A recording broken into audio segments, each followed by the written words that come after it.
Bonjour, je suis le docteur Grégoire Guigné. Je vais vous parler aujourd'hui des chirurgies de gencives. On va parler des consignes avant l'intervention et des conseils après l'intervention chirurgicale.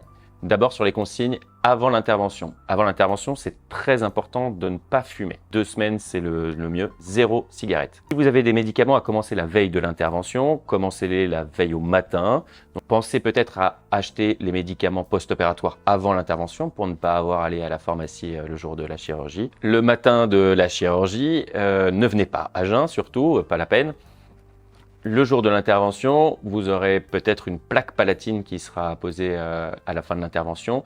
C'est très important de la garder pendant 48 heures. Si vous n'avez pas de douleur, s'il n'y a pas de saignement, si tout va très bien, vous n'êtes pas obligé de la remettre. La première semaine après l'intervention, c'est à volonté. La deuxième semaine, par contre, essayez de la mettre le moins possible pour que ça puisse bien cicatriser. À partir du lendemain matin de l'intervention, vous aurez tout un protocole de brossage qu'on aura vu ensemble, où vous allez utiliser une brosse très souple post-intervention avec un gel antiseptique. Finalement, en fait, vous essayez de déposer le gel sur la zone opérée, mais on ne cherche pas à frotter la zone. Au niveau alimentaire, on évite tout ce qui est trop chaud. Pendant les 2-3 premiers jours après la chirurgie, évitez vraiment tout ce qui est trop dur. Vraiment une alimentation liquide, semi-liquide si vous pouvez, ou très molle.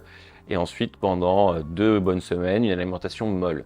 Évitez tout ce qui est épicé aussi, ça risquerait de piquer un petit peu au niveau de la zone opérée. Ce que vous avez en bouche et que vous voulez faire sortir de la bouche, comme le dentifrice par exemple, vous le laissez couler doucement au-dessus de l'évier. Mais on ne crache pas avec force, on ne met pas de pression, pas de tension en bouche, c'est très important. Prenez évidemment bien les médicaments qu'on vous a prescrits jusqu'au bout. Alors quand vous allez sortir de l'intervention, vous serez encore un petit peu anesthésié, mais quand vous arrivez à la maison, prenez un petit Doliprane pour faire le relais avec l'anesthésie et ensuite, à la demande, reprenez du Doliprane toutes les 4 à 6 heures en fonction de ce que vous ressentez. Le jour de l'intervention et un petit peu le lendemain aussi si vous pouvez, n'hésitez pas à appliquer des poches de froid. On vous en donnera une, nous, en post-opératoire. Et vous, à la maison, vous pouvez prendre des glaçons que vous mettez dans un torchon. Ça va vous faire du bien de mettre des poches de froid, mais il ne faut pas la garder trop longtemps. C'est-à-dire on la met pendant 10 minutes, il ne faut pas la mettre en continu, ce serait même néfaste pour la cicatrisation.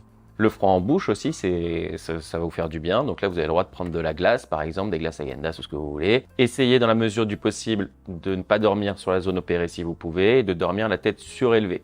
Vous aurez un rendez-vous post-opératoire qui sera entre 7 à 15 jours, pendant lequel on va retirer les fils de suture. Certains fils sont résorbables, notamment celui du palais, et donc c'est normal qu'à 4 ou 5 jours, il commence à se retirer un petit peu, il va s'enlever un petit peu tout seul normalement. Après l'intervention, pas de cigarette théoriquement pendant 6 semaines. Alors, minimum 4 semaines, mais vraiment astreignez-vous à 0 cigarette. Alors pour les gros sportifs, pas de grosses séances cardio trop fortes pendant une bonne semaine. Enfin, n'hésitez pas à nous contacter si vous avez des questions ou s'il y a quoi que ce soit. Moi, je préfère que vous m'envoyiez un petit mail plutôt que vous fassiez n'importe quoi sur les consignes post-opératoires et je préfère vous rassurer. C'est une intervention qui se passe toujours très bien et ça va très bien se passer pour vous aussi.